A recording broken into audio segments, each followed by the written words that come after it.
Hello, God bless you today, and thank you so much for joining me. The title of our video today is The Faith Needed for Your Soul's Peace, and this is part 2 of this video. Now in part 1, I shared from Hebrews 11 and 6, which says, without faith, it's impossible to please God. And those who come to Him must believe that He is, that He exists. And that He rewards those who diligently seek Him. Now in that video, I also shared an important point. For our souls to come to peace, our minds must be able to rest in the Lord. And in this video, I'm going to share with you 3 individuals who attained that peace and rest in their souls as their minds were rested in the Lord. You know, Isaiah 26 and 3 actually ties this all together. God says, I will keep him in perfect peace, whose mind is stayed on me because you trust in me. You know, I really do believe in this hour that God is allowing us to go through so many circumstances and situations in order to build our faith, bring us to a place where our minds are more rested in Him so that our souls can have peace. I pray this video blesses you. Now, the first individual I'd like to share with you is Mary Magdalene. Yes, in Luke 8, it says this, that Jesus went through the cities and villages preaching and bringing the glad tidings of the kingdom of God.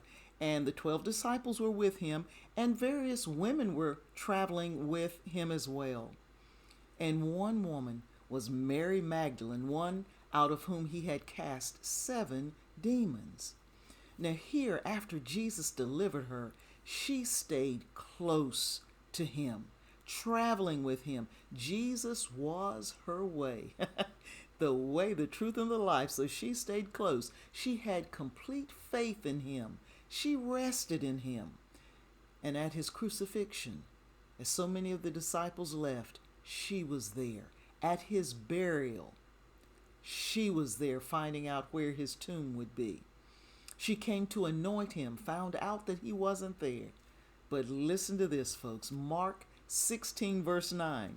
When Jesus did present himself, he appeared first to Mary Magdalene, out of whom he had cast 7 demons. This woman rested in the Lord to such an extent that she was honored, and he came to her first to honor her rest and her peace and her trust in him. The second person I'd like to share with you is my father. He passed on 2/22/22.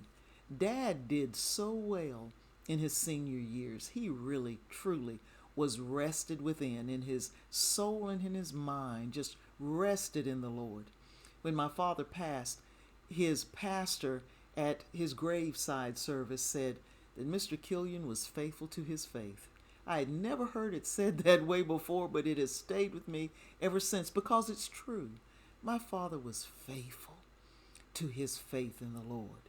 In his final days in the ICU, I was there with him, and he was sedated. And as his organ systems began to fail, I looked at the monitors and saw that my father's heart was beating strong.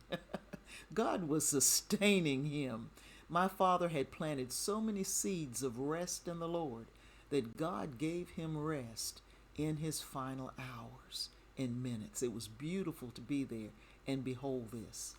And the third person I'd like to share with you is my precious mom. She is 88 years old. You know, her circumstances changed greatly when my father passed. They were married for almost 65 years.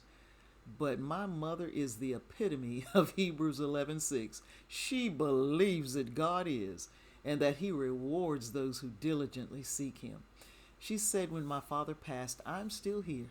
I know God still has plans for me. And she is the mother of her church. She is a dedicated intercessor. She's a deaconess in her church. She's not able to fulfill the roles and responsibilities of, for example, extending communion to those in the church on Sundays. but she is there in her white attire and praying them through. My mother, truly, her soul is at peace in the Lord, and her mind is at rest in Him. You know, in Hebrews chapters 3 and 4, as I conclude, God reveals that so many of the children of Israel did not make it into the promised land because of their unbelief. He goes on to say they were never able to come to a place of rest in Him. But you know what? Mary Magdalene did come into that peace within her soul and that rest in the Lord. My father did as well. And my mother is walking that out now.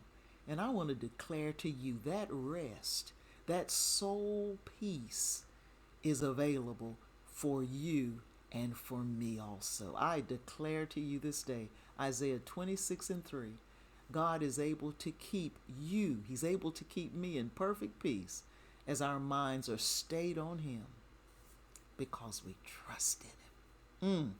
I want to thank you for listening. This is Just Iris. Please think on these things.